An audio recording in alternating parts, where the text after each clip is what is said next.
The number was 432,000. Not a legend, not an approximation. Exactly 432,000 years. That number hit me before the civilization did. It appears in the Sumerian king list, a clay tablet sitting in the Ashmolean Museum in Oxford, catalogued under reference and 1923.444, copied from an original estimated to predate 2000 BCE. The list records kings who ruled before a great flood. Their reigns are given in precise numerical units called sars, and when you add them up, they total exactly 432,000 years, a number that appears with no apparent coordination in the Hindu concept of the Kali Yuga, in Babylonian astronomical records, in Norse mythology, where 432,000 warriors are said to march out of Valhalla at the end of days. I spent weeks trying to understand why. Maybe it's coincidence. Maybe ancient cultures independently arrived at the same cosmological constant. Maybe there's a numerical explanation rooted in the precession of Earth's equinoxes, a 25,920-year cycle that, multiplied by a specific factor, produces 432,000 with uncomfortable precision. Or maybe these numbers are echoes, fragments of a shared inheritance, remnants of something much older than we've been taught to look for. Because here's what I kept returning to. The mainstream timeline of human civilization begins at roughly 6,000 years ago. Agriculture, writing, cities, all emerging in a window historians call the Neolithic Revolution. Neat, sequential, manageable. But the anomalies don't fit that window. And the more I looked, the more the anomalies seemed to cluster, not randomly but around a specific threshold. Around the period before written history began.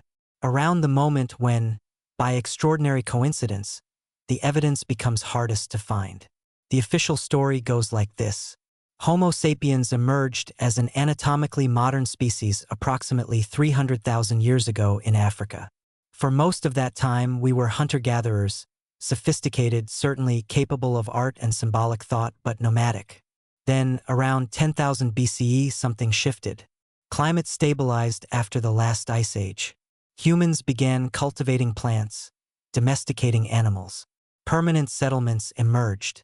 Pottery, metallurgy, writing. Within just a few thousand years, the great civilizations Mesopotamia, Egypt, the Indus Valley, appeared in rapid succession, as if civilization had been invented wholesale. This is a compelling story. It has good evidence behind it. The agricultural transition is real and archaeologically documented.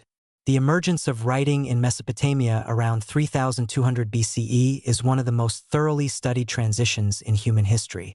Mainstream archaeology isn't wrong about what it has found. The question I keep asking is whether it's wrong about what it hasn't found, or what it stopped looking for. Let's start with the numbers on Göbekli Tepe.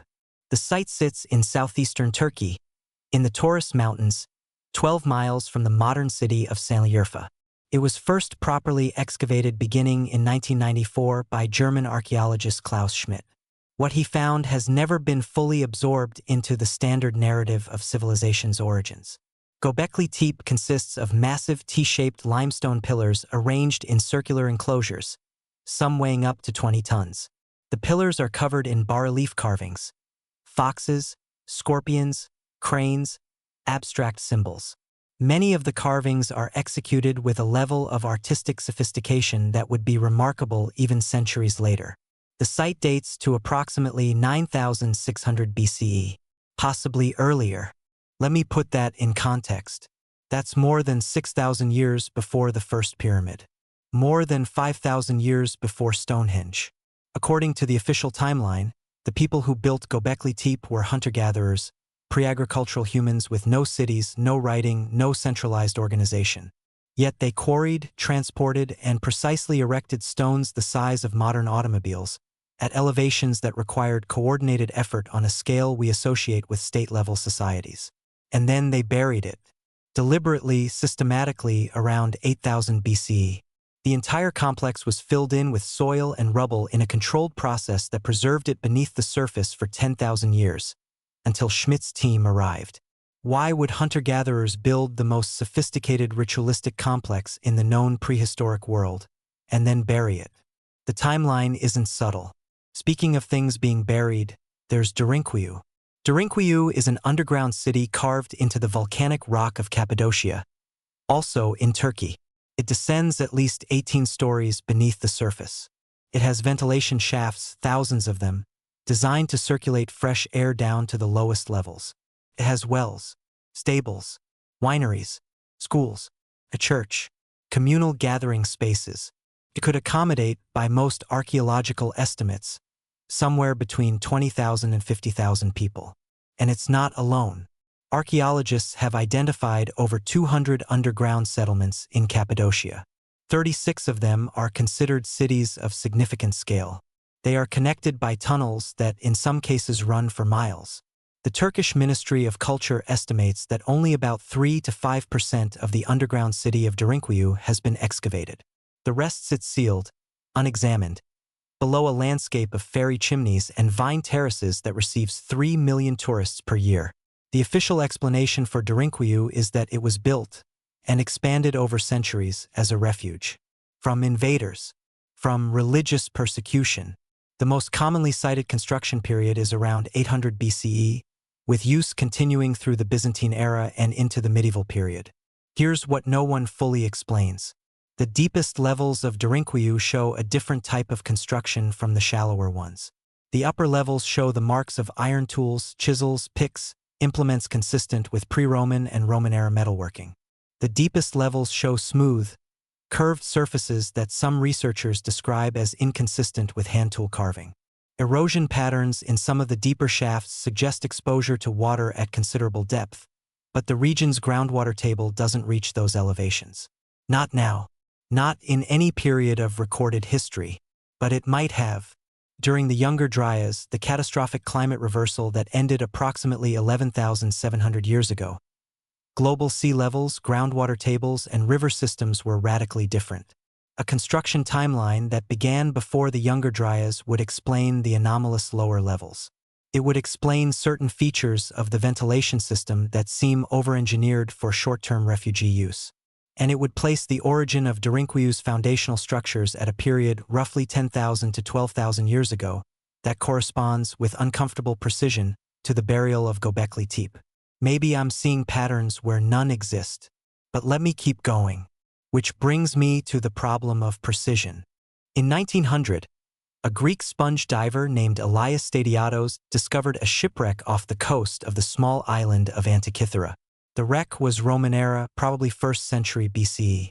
Among the recovered artifacts was a corroded lump of bronze and wood, approximately the size of a large dictionary, that sat in the National Archaeological Museum in Athens for decades without proper analysis.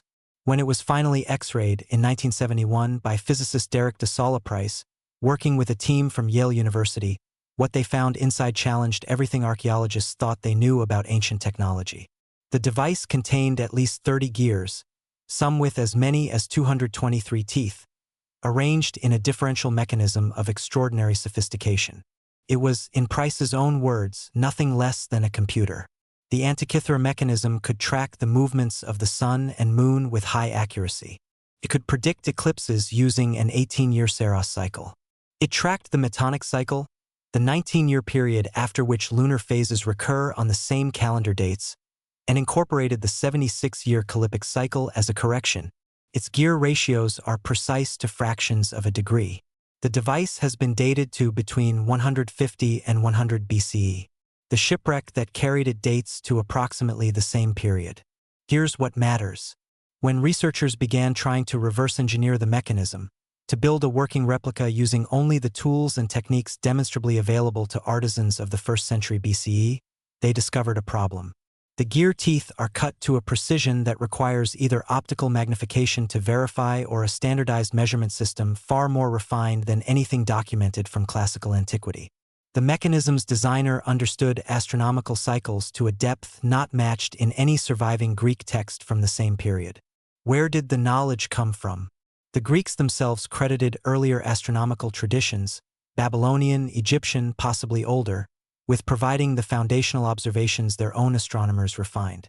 Hipparchus, who worked in the 2nd century BCE, is thought to have discovered the precession of the equinoxes. But precession is a 25,920-year cycle. Accurately measuring it requires sustained astronomical observation over centuries at minimum, and some researchers argue over millennia. Precession was known. Before Hipparchus, before Greece, the number 25,920 appears, divided and multiplied, fragmented into ritual and cosmology, in Sumerian texts, in Hindu astronomical literature, in the architectural proportions of structures that predate classical civilization by thousands of years. The part that keeps me up at night is this: you cannot accidentally know precession. You cannot stumble onto it. It requires a program of deliberate, standardized, multi-generational astronomical observation. Someone had to build institutions capable of preserving data across hundreds of human lifetimes. Someone had to care about the sky with the kind of systematic attention we associate with science. Not myth, not religion, but rigorous, repeatable measurement. Let's talk about what gets lost in fires. The Library of Alexandria is the most famous example. That torching is so embedded in our cultural imagination that people sometimes forget it was not a single event, not a single fire, but a process. The library suffered multiple catastrophic damage events. Julius Caesar's accidental fire in 48 BCE, which may have destroyed a warehouse of books rather than the library itself. The Edict of Theophilus in 391 CE, which destroyed the Serapeum and whatever remained there. And the Arab conquest of 642 CE, after which the remaining holdings are believed to have been dispersed or destroyed. But Alexandria was not alone. The Library of Carthage, containing, by ancient accounts, 500,000 volumes, was destroyed by Rome in 146 BCE during the Third Punic War. Carthage itself was burned, its surviving population enslaved, its very earth reportedly salted. Whatever Carthaginian scholarship had accumulated, astronomical records, engineering treatises, navigational charts, vanished. The Royal Library of Ashurbanipal in Nineveh, which housed some 30,000 clay tablets and was regarded in its time as one of the greatest repositories of knowledge in the ancient world, was destroyed when the Medes and Babylonians sacked Nineveh in 612 BCE. Some of those tablets survive, excavated by Austin Henry Layard in the 19th century, now held in the British Museum, but the organization of the collection, the interpretive texts, the catalog itself is gone. The pattern that emerges from these destructions isn't a natural disaster. It isn't the slow degradation of time. Every major destruction of ancient knowledge involved deliberate state violence. Armies, specific orders to burn, to scatter, to prohibit. The Library of Alexandria wasn't simply neglected until it crumbled. It was.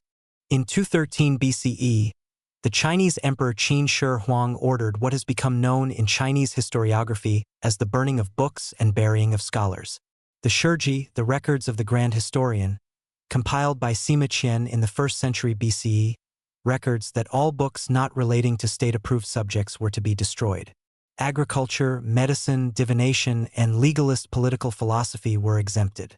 History, philosophy, poetry, science, particularly anything predating the Qin dynasty, were not. Scholars who defied the order and concealed prohibited books were executed. Hundreds of Confucian scholars were reportedly buried alive. What's significant here isn't just the destruction. It's the specificity of the exemptions. The emperor kept what was useful for controlling the present. He destroyed what preserved memory of the past. The records most aggressively targeted were historical ones. Documents that might have established competing legitimacy or revealed that China's institutional knowledge predated the dynasty that now claimed authority over it. Speaking of institutional knowledge and the deliberate destruction of competing legitimacy, there's what happened to the Maya. In 1562, in the Yucatan Peninsula, the Spanish friar Diego de Landa presided over an event known as the Auto de Fe of Mani. In the courtyard of the town of Mani, Maya codices, folding books made of fig bark paper, containing astronomical observations, ritual calendars, historical records, agricultural cycles, were gathered and burned. De Landa would later write that there were a great number of these books, and that, as they contained nothing in which there was not to be seen superstition and lies of the devil, we burned them all. Of the thousands of Maya codices believed to have existed at the time of Spanish contact, survive. The Dresden Codex, now held in Germany, the Madrid Codex in Spain, the Paris Codex also in France, the Grolier Codex, whose authenticity was disputed for decades before being accepted, now in Mexico.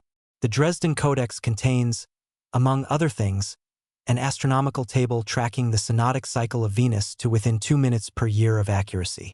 The Venus calendar inscribed in the Dresden Codex accounts for a long-term drift correction, a mathematical adjustment applied over what appears to be centuries of accumulated observation data. That level of precision, applied to a planet visible to the naked eye, with no instruments beyond careful, consistent recording across generations of trained observers, represents an investment in systematic knowledge that we have almost no ability to reconstruct. Not because it was impossible, because the books that recorded it were burned in a courtyard in the Yucatan in 1562. The timing is almost theatrical. There's a word that appears in ancient texts from cultures that had, by every orthodox account, no contact with one another. The word varies: Vimana in Sanskrit, Ben in Egyptian, the chariot of fire in Ezekiel's vision recorded in Hebrew, but the structural description is strikingly consistent. A flying craft, metallic or described with metallic properties, capable of generating heat or light, operating at altitude, associated with beings of elevated status or divine authority. I want to be careful here. Ancient descriptions of unusual aerial phenomena have generated more speculative literature than almost any other category of historical mystery, and most of it is credulous to the point of absurdity. I'm not interested in credulous. What I'm interested in is this: the Vimana texts, particularly the Vaimanika Shastra, contain specific technical descriptions of craft construction. Materials, fuel systems, propulsion concepts. Some of these descriptions are vague to the point of uselessness. They describe materials like Rajaloha, a royal metal whose composition is unknown, or combustion processes that reference substances with no clear modern equivalent. Others are more specific enough that, in 1974, aeronautical engineers at the Indian Institute of Science in Bangalore published a peer-reviewed analysis of 40 aircraft designs described in the Vaimanika Shastra. Their conclusion was that the designs as described would not fly. The proportions were wrong. The physics didn't work. But here's what no one seems to ask. If the Vaimanika Shastra is a complete fabrication, a text with no foundation in any actual technology, why does it contain specific, internally consistent descriptions of materials and systems that a medieval forger would have had no reason to invent? Why does it reference the problem of heat management at altitude? Why does it describe pilot physiological stress in ways that have no mythological parallel but significant overlap with early aviation medicine? Maybe the text is a garbled, degraded transmission of technical knowledge that once existed and no longer does. Maybe it's evidence of a technol. But once you ask the question, once you begin assembling the catalog of anomalies, the precision artifacts, the destroyed libraries, the astronomical knowledge that shouldn't exist when it does, you begin to notice something that no individual anomaly can account for on its own. The anomalies don't scatter randomly across time. They cluster. They cluster at the boundary. They cluster at the transition between what we call prehistory and what we call history, at the Younger Dryas boundary, at the period of approximately 10,000 to 12,000 years ago when something, a cosmic impact event, some researchers now argue, based on platinum group element concentrations in ice cores from Greenland and sediment layers from 50 sites across 4 continents, may have fundamentally disrupted human civilization. The Younger Dryas impact hypothesis, first published in the Proceedings of the National Academy of Sciences in 2007 by a team led by Richard Firestone of the Lawrence Berkeley National Laboratory, proposed that a fragmented comet or asteroid struck or exploded above the North American ice sheet approximately 12,900 years ago, triggering a catastrophic cooling period, megafaunal extinctions, and the collapse of the Clovis culture. The paper generated enormous controversy. It also generated a body of follow-up research that has, as of the most recent published studies, found supporting evidence at over 50 archaeological and sedimentary sites across multiple continents. If a civilization of significant sophistication existed before 12,900 years ago, and the anomalies suggest, at minimum, that we should not rule this out, then the Younger Dryas event was its extinction. A near-total reset. A few thousand survivors in scattered pockets, carrying fragments of knowledge too complex to rebuild, too important to forget, too arcane for their descendants to fully interpret. Which would mean that what we call ancient wisdom, The astronomical precision, the architectural knowledge, the numerical systems that appear too sophisticated for their supposed origin, isn't ancient at all. It's the debris of something much older, something that lost its context when its civilization burned. I don't have answers, only patterns. And I want to be precise about what the patterns do and don't show. They don't show a technologically advanced civilization with flying machines and power plants. The evidence doesn't support that narrative, and I won't pretend it does. What they show is more interesting and more disturbing than science fiction. They show a systematic underestimation of human cognitive and organizational capacity in the deep past, combined with an equally systematic destruction of the records that might correct that underestimation. The clay tablets from Nippur, some still unanalyzed, sitting in storage at the University of Pennsylvania Museum of Archaeology and Anthropology, contain mathematical tables whose purpose is not fully understood. The underwater structures at Yonaguni, off the coast of Japan, remain formally unclassified, neither definitively natural nor definitively artificial, after 30 years of intermittent investigation. The Sumapita rock in Bolivia, a sandstone outcrop covered in channels, basins, and geometric carvings whose function and age remain disputed, has never been the subject of a full systematic excavation. The Antikythera mechanism spent 70 years in a museum before anyone x-rayed it. Göbekli Tepe was ignored, dismissed as a medieval cemetery, for decades after its initial discovery, precisely because its implications were too disruptive to accommodate. I spent weeks trying to understand the number 432,000. I still don't understand it, but I understand something about what we do when we encounter things we don't understand. We catalog them as anomalies, isolate them from each other, and wait for more evidence. We don't look for the pattern. The archive still exists, dispersed across museums and university basements and sealed archaeological sites and the sediment layers of lake beds and ocean floors. A significant fraction of what we know about the ancient world was discovered in the last 50 years. A significant fraction of what remains to be found hasn't been looked for yet. And once you see the shape of what's missing, once you trace the outline of the destroyed libraries, the buried temples, the precision artifacts without precedent, the numbers that keep appearing in cultures that shouldn't share a mathematics, you cannot look at the official timeline of human civilization the same way again. The pattern doesn't tell me what was lost. It tells me something was. And whatever it was, someone went to extraordinary lengths to make sure we'd never find it.